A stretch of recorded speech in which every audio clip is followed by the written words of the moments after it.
आप सभी का स्वागत करता हूं। आज छठवीं कक्षा के छात्रों के लिए उनका तीसरा पाठ रेलवे स्टेशन, वीडियो नंबर 2। इसमें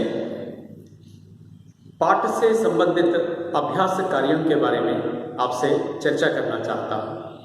फर्स्ट वीडियो में मैंने आपको बताया था पाठ्य पुस्तक के और उससे संबंधित प्रस्तावना चित्र के बारे में, चित्रपटन कैसे करना, यह सब बताया हूँ। और हम गीत भी गा चुके हैं, बाल गीत भी। चुक चुक चुक चुक आती रेल, चुक चुक चुक चुक आती रेल, घड़ घड़ घड़ घड़ जाती रेल, टन टन टन टन घंटी बजती तब स्टेशन आती रेल। लोहे की है पटरी इसकी जिसके ऊपर चलती रेल, इधर उधर सबको ले जाती सबकी सेवा करती रेल। इस प्रकार हम बाल गीत भी गा चुके हैं। तो चित्रपटन और बाल गीत के बाद पाठ के पीछे जो अभ्यास कार्य है उनको भी जरूर करना चाहिए और अभ्यास करना चाहिए। तो इस प्रकार रेलवे स्टेशन, यहाँ पर रेल का चित्र आपके लिए बहुत बढ़िया तरीके से बनाया गया है। और पाठ के बाद यहाँ पर आप देखिए प्रश्न जवाब।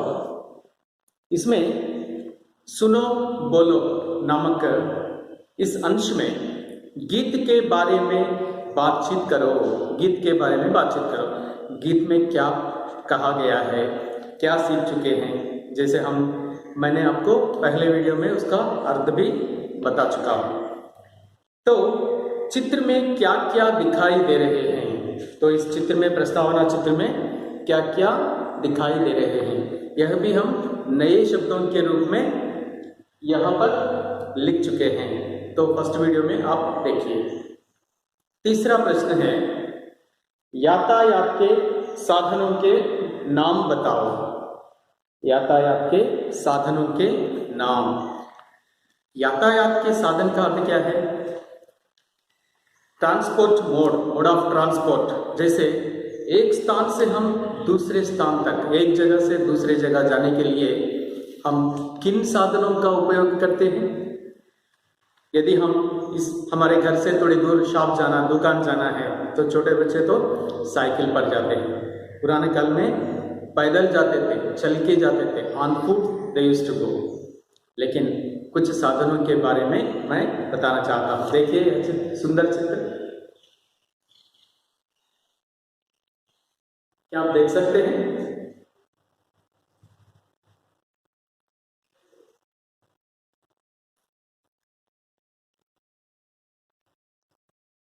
हाँ, यह तो बहुत बढ़िया है।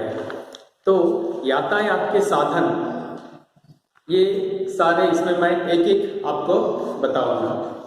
तो सबसे पहले हम जहाँ नज़दीक है, प्लेस बहुत कम दूर है, तो साइकिल पर जाते हैं।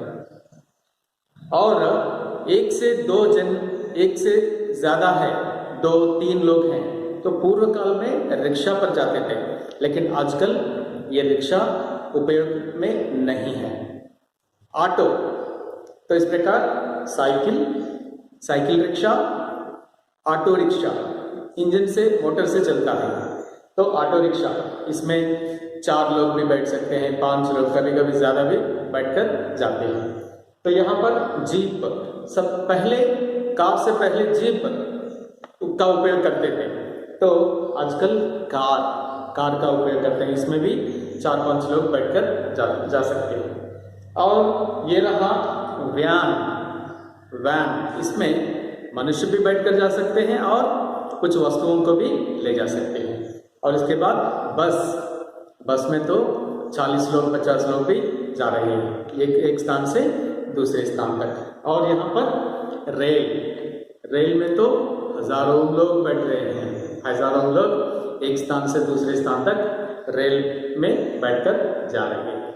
और ये सब भूमि पर चलने वाले ये यातायात के साधन हैं, यातायात के साधन। जैसे तेलुगु में हम कहते हैं प्रयाण साधनाल, these are the means of transport, एक स्थान से दूसरे स्थान तक ट्रांसपोर्ट होने के लिए।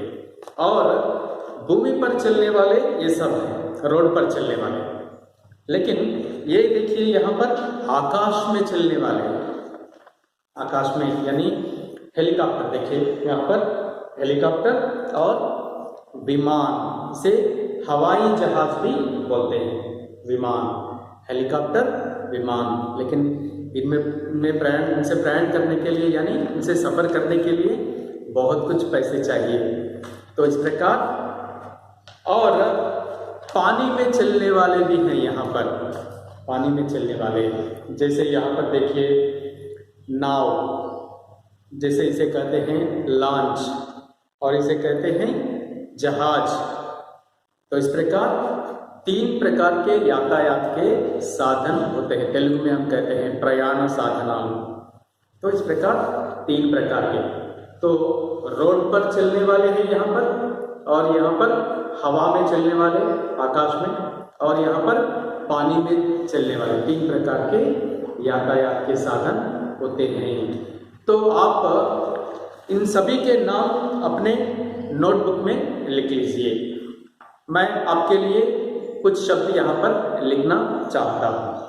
तो ये सब आप देख चुके हैं, जैसे इन्हें कहते हैं यातायात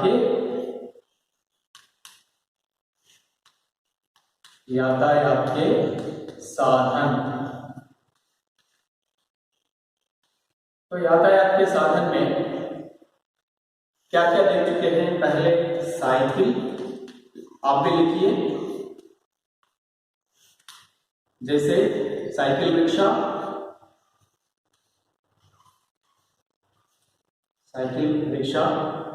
ऑटो रिक्शा, जैसे ऑटो बोलते हैं, auto rickshaw, cycle rickshaw, auto rickshaw. इसके बाद हम क्या लिख सकते हैं? जीप और कार, वैन भी लिख सकते हैं। और वैन के बाद आपने क्या देखा? बस,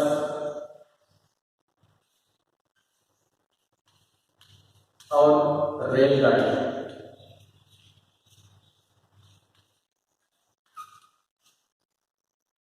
इस प्रकार आप रेलगाड़ी भी लिखिए।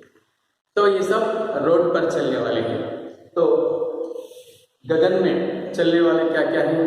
हेलीकॉप्टर, हवाई जहाज मीन्स विमान, हवाई जहाज। जैसे फर्स्ट हवाई जहाज, हवाई जहाज कहते हैं, तो एरोप्लेन कहते हैं। एरोप्लेन के बाद हेलीकॉप्टर, पहले हेलीकॉप्टर भी लिख सकते हैं,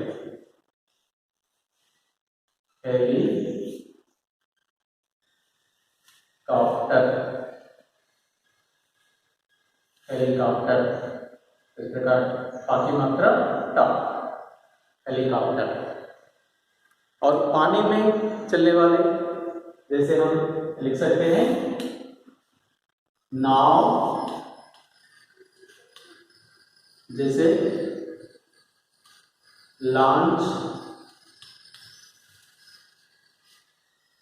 और जहाज, बहुत बड़ा वाला है।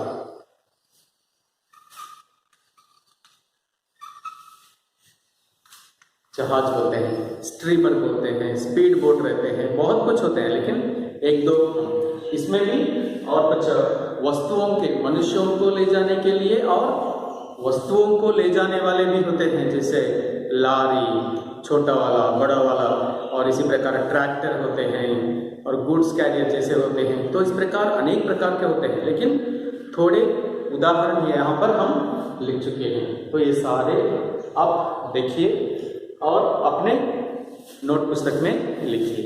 इसके बाद मैं आपको अभ्यास कार्य में दिखाना चाहता हूँ। इसके बाद आप देखिए पुस्तक के बाद पाठ के पीछे इस प्रकार के अभ्यास कार्य होते हैं, मैं आपको समझाऊंगा। यहाँ पर देखिए, उमा, ऊन, घड़ी, चाय, छतरी। तो इस प्रकार के जो वर्ड्स हैं, शब्द हैं, इनको अलग करके लिख चुके हैं। उ मा, ऊ ना, ऊन। अगेन उ मा, ऊ सीधा एक ही अक्षर है, इसमें लिख चुके हैं। लेकिन मा, मा आ की मात्रा माँ। नीचे से ऊपर लिखने से क्या होगा, इन दोनों को मिलाकर लिखना और इन दोनों को मिलाकर यहाँ पर लिखना। तो ऊ ना, ऊन। तो इस प्रकार सारे शब्द आप अभ्यास कीजिए। और क्या करना, इन सारे अक्षरों को यहाँ पर क्या करना, गोला लगाओ। तो इन अक्षरों को, ऊ कहाँ है, ऊ यहाँ पर है, तो ऊ को यहाँ पर गोला लगाना, सर्किल बनाना। जो भी अक्षर यहाँ पर, इसमें जो भी है यहाँ पर अक्षर, इन अक्षरों को यहाँ पर देखकर, चार्ट में देखकर उसको सर्किल बनाना चाहिए, गोला लगाना चाहिए। तो आप ऐसा अभ्यास कीजिए। तो और घुमाइए इधर, देखिए। तो इस पर कुछ और उदाहरण है यहाँ पर। तो नीचे दिए गए बक्से में, बक्से का मतलब ऊ की मात्रा के अंतर को पहचानते हुए पढ़ो।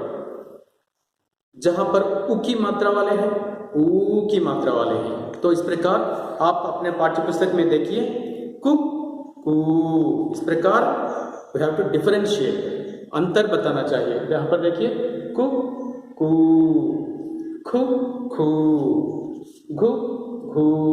इस प्रकार दोनों का अंतर समझ में आना चाहिए। What is the difference in pronunciation, that we have to make the difference.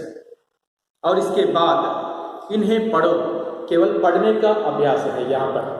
तो ये ब्लू कलर में जो बॉक्स में जो है, उनको पढ़ने का अभ्यास करना चाहिए। आप भी अभ्यास कीजिए। जैसे उमा, ऊन, सुख, मूली, आलू, कुल, कूली, सच, सुई, डमरू, खून, कछुआ, रूमाल, छुरी। तो इस प्रकार अभ्यास करना चाहिए, उच्चारण अभ्यास करना चाहिए। और इसके बाद जोड़ना आप बहुत पसंद करते हैं, you like this so much. और यहाँ पर कुछ शब्द हैं, इस तरफ भी कुछ शब्द हैं। तो उमा, तो यहाँ पर उमा है, तो इन दोनों को जोड़ना चाहिए। तो उसी प्रकार आप, दूसरा है ऊन। ऊन कहाँ पर है, देखिए यहाँ पर है। तो ऊन से ऊन को यहाँ पर लाना चाहिए, ऐसे जोड़ना चाहिए, शब्दों को जोड़ना। तो बाकी सारे आप जोड़ने का अभ्यास कीजिए। तो इसके बाद मात्रा जोड़ना, शब्दों को जोड़ना हो गया। यहाँ पर कुछ मात्रा दिए गए हैं, अक्षर, मात्रा। इन अक्षरों को, इन मात्राओं का जोड़ यानी जोड़ना चाहिए। तो जोड़कर लिखना। 12 कड़ी में आप सीख चुके हैं, 12 कड़ी वीडियो आप देखिए, तो उसमें कैसे मिलाना, अक्षरों को मिलाकर कैसे लिखना आपको समझ में आ जाएगा। तो इसके बाद अभ्यास कार्य कैसे करते हैं, अभ्यास कार्य हर एक जरूर करना चाहिए, अपने नोट पुस्तक में लिख लेना चाहिए। तो देखिए आप यहाँ पर क्या है, देख चुके हैं। सुंदर अक्षरों में लिखो, और कुछ नहीं है, सुंदर अक्षरों में लिखो। You have to write the same words in beautiful handwriting. Same यहीं पर लिखना चाहिए, बहुत सुंदर लिखावट में लिखना चाहिए। तो आप ऐसा अच्छी तरह से लिखने के लिए अभ्यास कीजिए।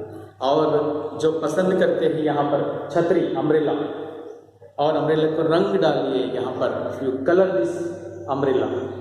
और यहाँ पर जो वाक्य है देखिए, यहाँ पर यह आलू है, यहाँ पर यह ऊन है, यह आलू है। तो इस प्रकार इसे देखकर यहाँ पर जो ऊन है यहाँ पर लिखना चाहिए, यह खाली स्थान में ऊन है। यह चित्र देखकर यहाँ पर लिखें, यह आलू है। तो इस प्रकार आप हर एक अभ्यास कार्य बहुत अच्छी तरह से पूरा कर सकते हैं। पढ़ना, लिखना और अभ्यास करना तो इस प्रकार जरूरी है। तो you will become good student, perfect student. Okay children, all the best. Namaskar.